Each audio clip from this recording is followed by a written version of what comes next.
Thank you.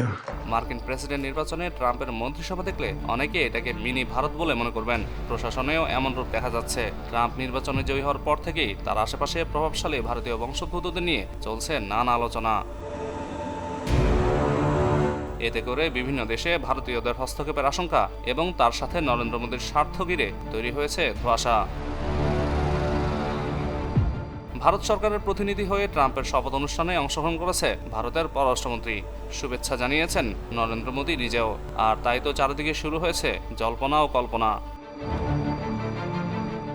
নতুন সরকারে Trump তার মন্ত্রিসভা ঢেলে সাজিয়েছেন ভারতকে ঘিরে। ট্রাম্প দায়িত্ব গ্রহণ করার আগেই গুছিয়ে রেখেছিলেন মন্ত্রিসভা, যেন এসে কাজ শুরু করতে পারেন। এদিকে এফবিআই প্রধান হিসেবে দায়িত্ব পেয়েছেন ভারতীয় বংশোদ্ভূত ক্যাশ প্যাটেল। আইনজীবী হিসেবে কর্মজীবন শুরু করে ক্যাশ এখন এফবিআই প্রধান। সেকেন্ড লেডি উষা ভান্স ট্রাম্পের ভাইস প্রেসিডেন্ট জেডি ভান্সের স্ত্রী। ভারতের অন্ধ্রপ্রদেশের ভাতলুরু উষার আদিগ্রাম। জেডি ভান্সের বিশ্বাস, স্ত্রীর হিন্দু ধর্মের প্রতি আনুগত্যই তাকে রাজনৈতিক এতদূর এগিয়ে দিয়েছে।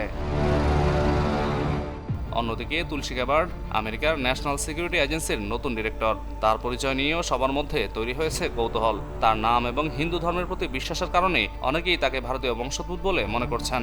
যদিও তুলসী ভারতীয় বংশোদ্ভূত নন, কিন্তু তিনি নিজেকে হিন্দু বলে পরিচয় দেন।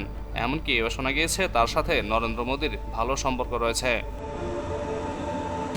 বিবেক রামাস্বামী 2024 সালে আমেরিকার প্রেসিডেন্ট পদের প্রাথমিক নির্বাচনের লড়াইয়ে নেমে ডোনাল্ড ট্রাম্পকে টক্কর দিয়েছিলেন। ডিপার্টমেন্ট অব গভর্নমেন্ট এফিসিয়েন্সি নামে নতুন মন্ত্রণালয়ের দায়িত্বে ইলন মাস্কের সঙ্গে থাকবেন তিনি। ভারতীয়দের অনেকেই একটি আদর্শ সংখ্যালঘু হিসেবে পরিচিত। যুক্তরাষ্ট্রে বসবাসকারী ভারতীয়দের 72% বিশ্ববিদ্যালয় থেকে স্নাতক করা।